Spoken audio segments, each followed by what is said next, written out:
식구를 받아주셔서 고맙습니다. 우리 지난주에는 우리 독일 선교사 이말태 목사님을 통해서 우리 그리스도인들이 그리고 우리 한국 교회가 매일 창조적인 삶으로 드리는 예배를 통해서 나날이 새로워지고 성숙해져야 한다는 말씀을 들었습니다. 5월은 가정의 달이지요. 지난주는 어린이 주일이었고 오늘은 어버이 주일이라 오늘은 여성들의 이야기, 특별히 성서 속에 나오는 여성들의 이야기를 통해서 하나님의 은혜를 나누고자 합니다.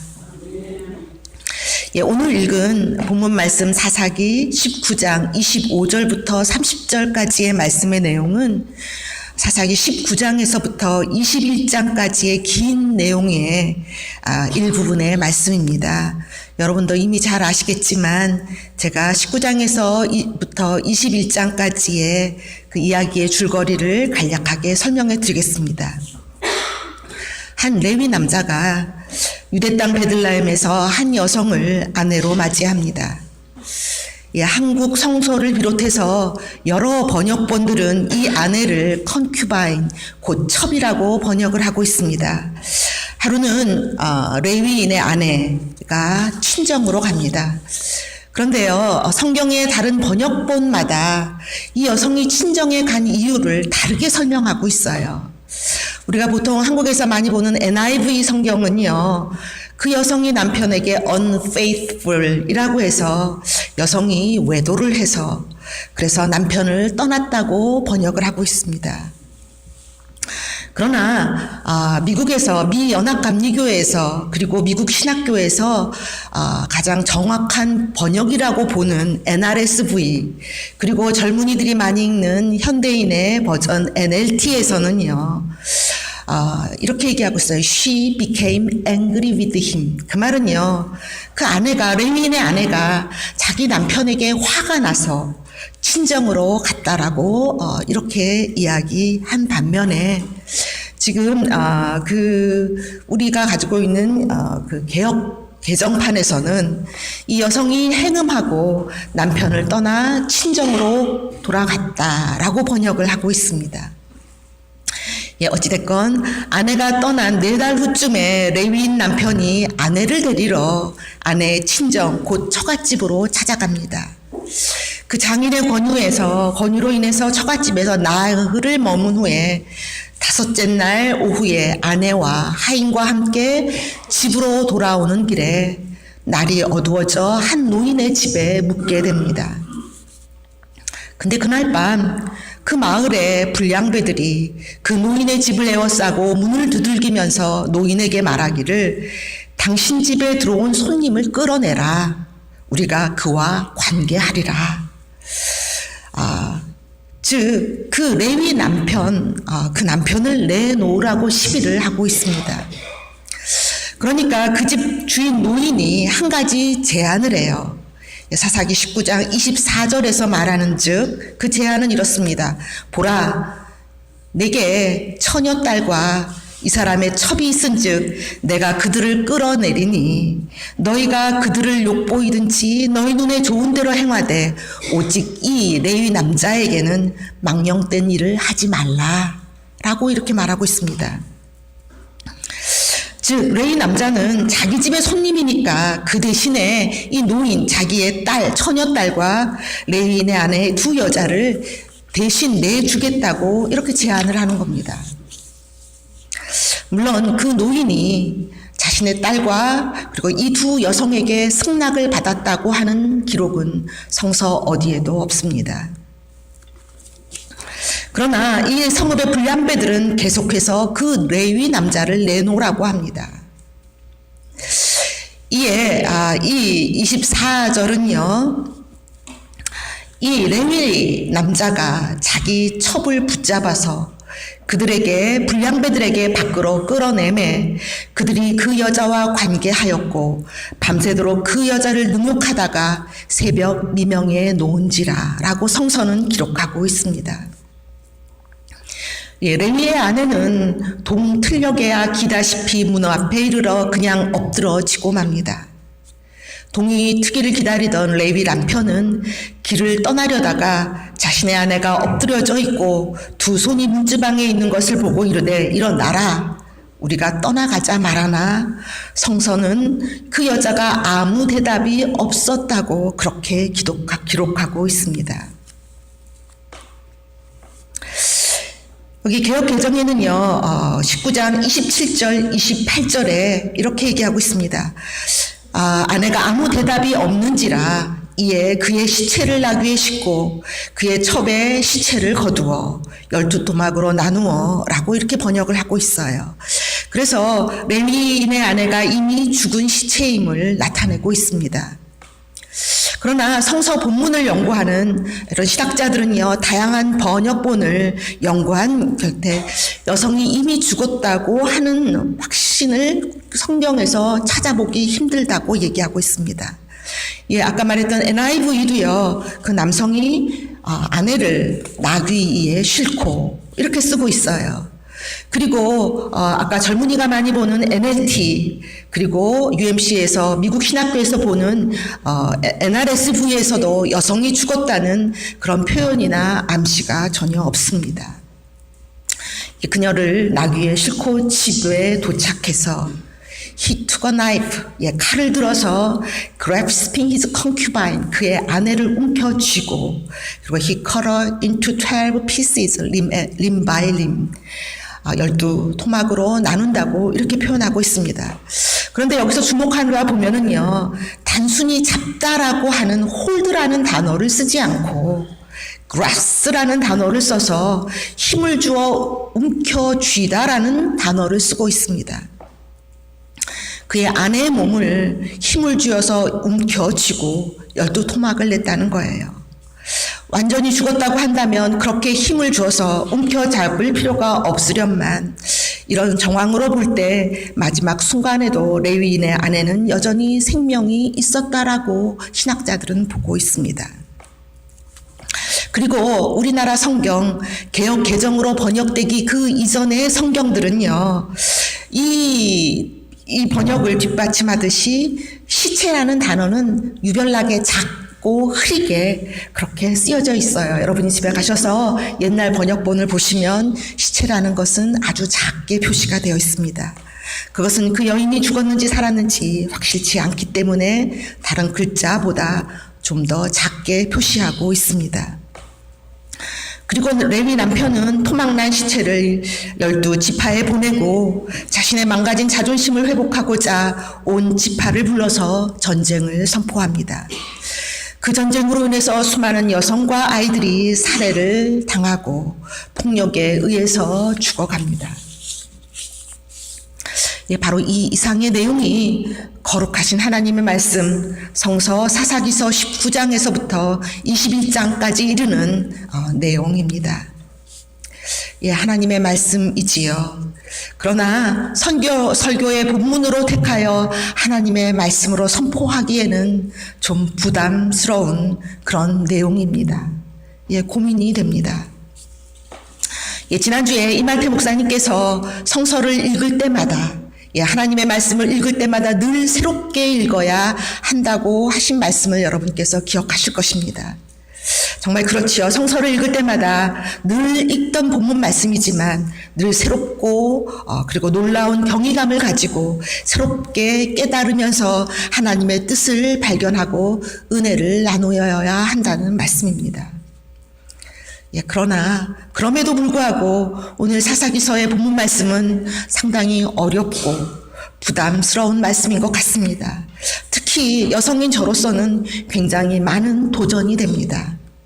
그래서요, 저는 다른 목사님들은 이 본문으로 어떻게 설교 말씀을 하시나 찾아보았습니다.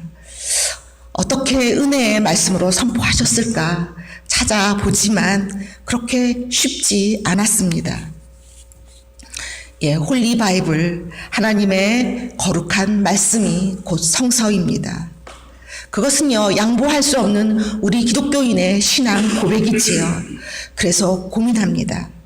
하나님은 왜 거룩한 하나님의 말씀인 성서에 이리도 잔인하고 폭력적인 이야기, 은혜롭지도 아름답지도 않은 이야기를 기록하도록 허락하셨을까? 저와 여러분이 함께 고민하길 원합니다. 성서 속에는 참으로 많은 여성들이 등장을 하지요.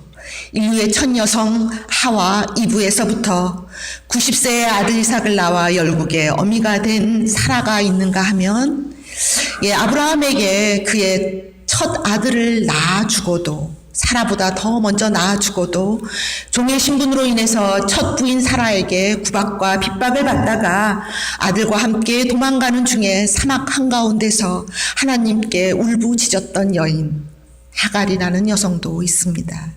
하갈의 한서린 눈물을 보시고 그의 애통하며 애곡하는 탄식을 들으신 하나님께서 두 모자를 도와주시고 축복하는 모습을 우리는 성서에서 발견할 수가 있습니다.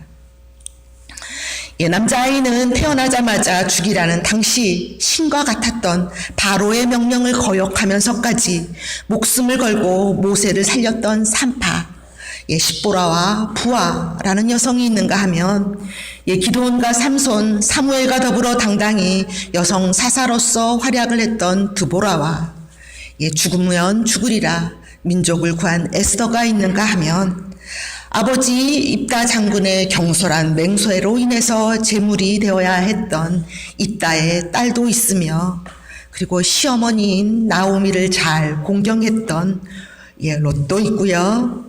방탕하고 음탕한 여인의 대명사인 고멜이라고 하는 여성도 있습니다. 그런가 하면 신약 성서 속에도 많은 여성들이 등장하고 있습니다. 여러분, 사람들의 눈을 피해서 물을 길러 다니던 남편이 5이나 있었던 여성, 그러면서도 영원히 목마르지 않는 생수를 갈구했던 여인, 물을 청하던 예수께 우리가 어디서 예배를 드려야 할 것인가 라는 심오한 신학적 질문을 한 이 이름 모르는 여인을 우리는 우물가의 사마리아 여인이라고 부릅니다. 다윗의 자손 예수여 나를 불쌍히 여기소서 내 딸이 흉악하게 귀신 들렸나이다. 딸의 병을 고쳐달라고 예수님의 발 아래 엎드려 필사적으로 부르짖으며 매달리던 여성.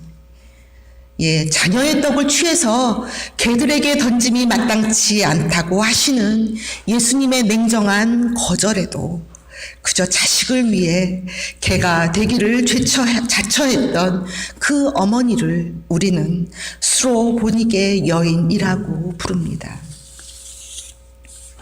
그런가 하면은 가늠하던 현장에 잡혀 끌려와 돌팔매로 맞아 죽을 위기에 처한 여성도 있지요. 그런데 여기에 한 가지 궁금증이 듭니다. 우리가 알건대 간음이라고 하는 죄는 도저히 한 사람이 저지를 수 없는 죄가 아니겠습니까? 그런데 그것도 간음하던 현장에서 잡혀왔다면 분명히 그 현장에는 적어도 2명이 있었을 것이련만 같이 있던 사람은 어디 가고 왜 이 여인만 혼자 끌려와 죽음의 고비에 서게 되었을까? 간음의 현장에서 여성 혼자만 잡혀온 것을 보니 아무래도 같이 있었던 사람은 남성이었던 것 같습니다. 그렇다면 몇 시간 전, 아니 몇 분 전까지 사랑을 고백하며 사랑을 나누던 그 남자는 어디로 갔을까? 궁금합니다. 그 남자는 어디로 갔을까? 그래서 몇 가지 가능성을 유추해 봅니다. 첫째, 자기의 옷을 주섬주섬 챙겨들고 재빠르게 36개의 주랭랑을 쳤을까? 아니면 그 여인을 둘러싼 군중들 틈에 숨어서 그 여인이 죽나 안 죽나 숨죽여 지켜보고 있을까? 그것도 아니라면 돌로 쳐 죽이라고 고함치는 군중들 틈에서 저 여자를 돌로 쳐 죽이라고 가장 큰 목소리로 외치고 있을까? 조금 전, 몇 분 전까지 사랑을 속삭이고 사랑을 나누던 그 남자는 사랑하던 여인이 돌팔매를 맞아 죽게 되었을 때 과연 어디에 있었을까? 열국의 아비 믿음의 조상 아브라함이 자신의 자신이 위태로울 것 같으니까 두려워서 자기 부인을 누이라고 속이고 아비멜렉에게 자기의 아내를 취하게 하는 모습을 성서는 솔직하게 증언하고 있습니다. 그런데요, 아버지에게 배웠는지 그의 아들 이삭도 자기가 위험할 것 같으니까 아리따운 자기 아내 리브가를 자기 누이라고 속이는 비굴함을 우리는 성서에서 볼 수 있습니다.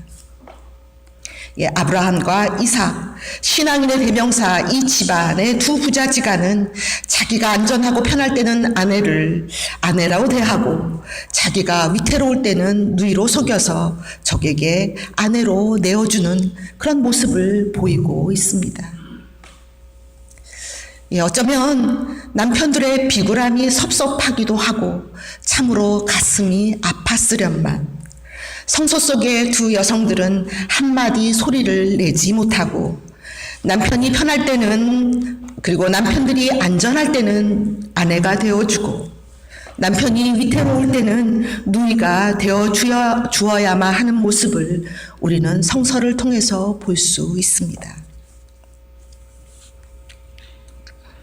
인류 역사를 통해서 인간은 단 한 번도요 하나님 나라에서 살아본 적이 없습니다. 즉 인간은 역사를 통해서 낙원이나 유토피아, 천국, 하나님 나라에서 살아본 적이 없다는 말입니다. 그래서 인간은요 언제나 늘 역사 이전에 잃어버린 낙원, 에덴을 그리워하면서 언젠가 인류의 역사가 끝나는 마지막 시점에 회복될 복낙원, 곧 새하늘과 새 땅 하나님 나라를 기대하며 눈물과 고통, 불의와 차별, 억압과 갈등의 신락원 속에서 살고 있다는 말입니다. 그래서요 우리 인간의 역사는 불평등과 불의, 종과 주인, 부자와 가난한 자, 흑인과 백인, 자유인과 노예 등 인종차별과 계급차별, 그리고 성차별의 갈등과 차별, 역사와 억압과 지배의 역사를 이어오고 있습니다. 성서는 하나님의 말씀인 성서는 이 같은 성과 계급, 인종으로 인한 지배와 피지배에 불차등한 인간의 역사를요 여실히 정직하게 보여주고 있습니다. 인류의 역사를요 히스토리라 그러지요. 그런데 정말 그런 것 같습니다. 인류의 역사가 허 스토리, 여성들의 이야기가 아니라 히즈 스토리인 것처럼 성서를 읽다 보면은 성서의 주인공들은 대부분 남성들이며 성서 속의 여성들의 대부분은 이름이 없고 그리고 그들의 목소리는 소리를 내지 못하고 침묵하고 있는 것을 볼 수가 있습니다. 그리고 자칫 성서를 읽다 보면은요, 성서가 그렇게 여성들에게 호의적이지 않은 것 같아 보입니다. 창세기의 창조 이야기만 보더라도 여성은 2차적이요 보조자며 그리고 인류의 타락에 있어서도 여성이 죄의 전달자로 등장하고 있는 모습을 볼 수가 있습니다. 잃어버린 낙원, 신낙원의 역사, 고대 이스라엘에서 결혼을 한 남성이 여성과 간통을 해도 죄가 되지 않았지만 만일 결혼한 여성이 간통을 하면 그 대가는 돌팔매로 인한 죽음이었고 이유는 단지 남편의 제안에 의해서만 가능했습니다. 재산은 여성에게는 상속되지 않았고 아들이 없고 딸만 있는 경우 그 딸은 친족에게 결혼하도록 해서 자신들의 재산이 자기들의 친족에게 머물게 했습니다. 하나님의 말씀은 이와 같은 우리 인간들이 서로 계급을 만들고 이념을 만들어서 약자를 유린하고 차별하며 억압해온 추악한 갈등의 역사, 죄악의 역사, 그래서 마침내 속죄되고 구원되어야 할 인류의 역사를 이렇게 드라마처럼 여실히 우리에게 보여주고 있는 것입니다. 하나님은 태초에 이 세상을 지으실 때 물 위와 물 속에 각양각색 다양하게 아름답게 지으시고 그리고 마지막 날 남성과 여성을 하나님의 형상으로 지으시고 심히 기뻐하셨다고 기록하고 있습니다. 인종과 성, 직업의 다름을 계급으로 만들어서 그들이 군림하고 갑질하고 억압하고 차별하는 것은 그 어떤 형태인 것이든 바로 하나님의 뜻이 아니라 바로 죄악이라고 하지 않을 수 없습니다. 창세기 2장 18절에 보면은요, 하나님은 여성을 아담을 돕는 자, 헬퍼, as a partner로 지으셨다라고 말씀하십니다. 그래서요, 많은 남성들은 그리고 때로는 기독교인들조차 자신의 아내를 생각하기를 마치 자기를 도와주는 보조자로 여기고요. 그리고 아내가 자기를 돕고 시중드는 것을 당연한 것으로 여기는 것을 종종 볼 수가 있습니다. 그리고 그 아내들을 자신의 종속적인 존재 정도로 대하는 경우가 종종 있습니다. 물론 우리 공동교회는 그런 분이 없다는 것을 잘 알고 있습니다. 그런데요, 성서는 그렇게 말하고 있지 않습니다. 구약에 쓰여진 원어 히브리어에서 찾아보면은요, 히브리어 돕는다라는 동사는 두 가지가 있어요. 하나는 종이 주인에게, 하인이 주인에게 하듯이 신분이 낮은 사람이 신분이 높은 사람을 떠받드는 종처럼 시중을 드는 그런 뜻의 동사가 있는가 하면, 두 번째 돕는다라고 하는 동사 에제르가 있습니다. 이 에제르라고 하는 동사는요, 우리 오늘 본문 말씀에서 읽으신 시편 121편 1절에서 2절에서 나오듯이 내가 산을 향하여 눈을 들리라. 나의 도움이 어디서 올꼬? 나의 도움이 천지를 지으신 여호와에게로서다. 라고 다윗이 고백했듯이 바로 위에서부터 하나님이 내리는, 그리고 하나님이 은혜로서 돕는다라는 의미의 돕다가 바로 에제르입니다. 구약성서에서요, 에제르라는 동사는 36번이 나오는데 그 중에 35번이 여호와 하나님이 우리를 도우신다라는 의미로 쓰여 있고요. 그리고 여성이 남성을 돕는다라는 배필, 헬퍼, as a partner라 쓰인 동사가 바로 역시 에제르입니다. 즉 종이 주인을 돕는 의미에서의 돕다가 아니라 바로 다윗이 시편 121편에서 고백하듯이 하나님이 사랑하여서 위로부터 은혜를 내려 돕는다라는 의미가 그 에제르의 동사가 쓰인 것을 볼 수가 있습니다. 하나님께서 아내에게 남편을 하나님의 은혜로 주신 하나님의 도움이듯이 하나님 남성들에게 허락하신 아내들은 바로 하나님이 위로부터 내려주신 하나님의 은혜인 것입니다. 하나님께서 아내에게 주신 남편이 은혜의 파트너인 것처럼 아내도 남편에게 위로부터 내려온 하나님 은혜의 파트너라는 것을 우리는 성서를 통해서 알 수가 있습니다. 하나님께서 은혜로 내려주신 남편을 무시하는 듯 대하는 것이 하나님의 뜻이 아닌 것처럼 하나님이 주신 아내를 무시하는 듯한 발언이나 비인격적으로 대하는 것은 그 어떤 형태로든 하나님 앞에 옳은 것이 아닌 것을 우리는 알 수가 있습니다. 우리는 성서를 하나님의 말씀으로 고백을 합니다. 성서는 하나님의 말씀으로 영감으로 쓰인 하나님의 진리요, 하나님의 특별 계시입니다.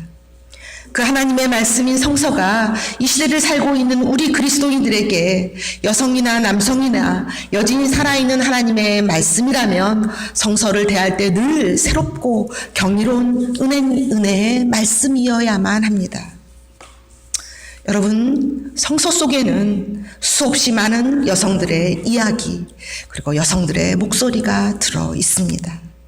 성서를 펼치실 때 성서 속에 하나님께서 허락하신 여성들의 소리에 귀 기울여 주시기를 부탁드립니다. 우리 여성들조차 관심 없이 스쳐 지나가 버린 가슴 사무친 여성들의 소리가 있습니다. 큰 소리, 작은 소리, 그리고 속삭이는 소리, 통곡하며 울부짖는 소리, 너무 아파 소리내지 못하고 신음하는 소리, 그리고 차마 말 못하고 목매어 눈물 삭혀버리는 소리들.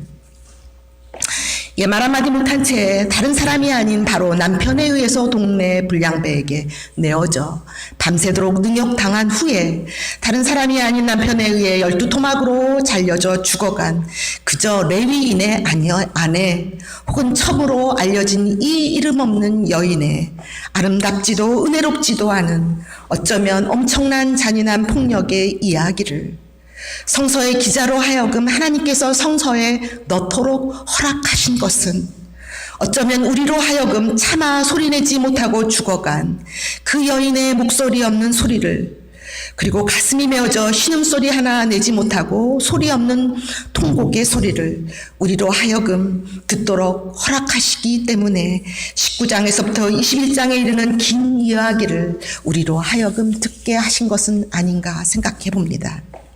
귀 있는 자는 들을지어다. 예수님께서 종종 귀 있는 사람들에게 마치 귀가 없는 사람들인 것처럼 귀 있는 사람은 들을지어다 라고 말씀하십니다. 귀 있는 자는 들을지어다. 아니, 귀 있는 자만이 들을 것입니다. 성서 속에 묻혀있는 목소리 없는 소리들을. 여러분, 이제는 목소리 큰 사람, 높은 지위에 있고 가진 것이 많아서 권력이 있는 그런 큰 소리만이 아니라 소리내지 못하고 사라져간 말 한마디, 변명 한마디, 호소 한마디 하지 못한 채 사라져간 목소리 없는 소리에 귀 기울여 주시기 바랍니다.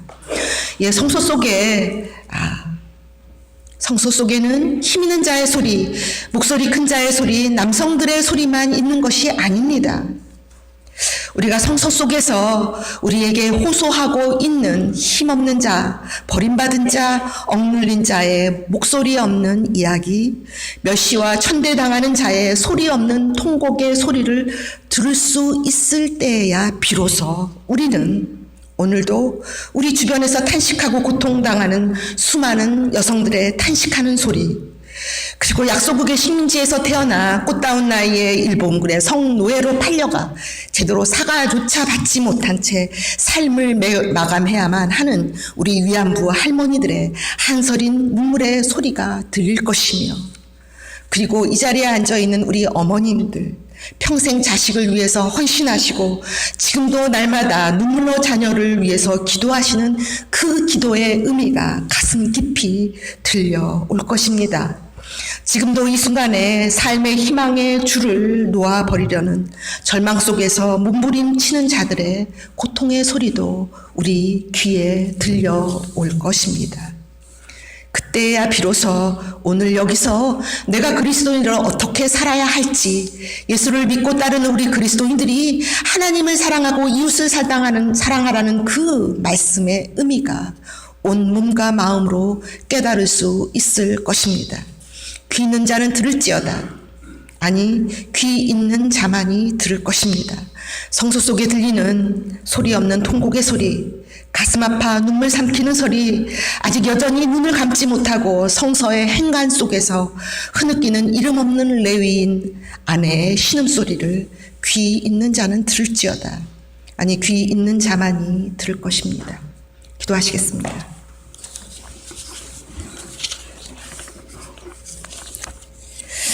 하나님, 우리에게 위에서부터 내려주신 하나님의 은혜로 우리에게 아내를 주시고, 그리고 남편을 주시고, 사랑하는 부모님도 주시고, 자녀를 주셔서 아름다운 가정을 꾸리게 하신 것을 감사드립니다.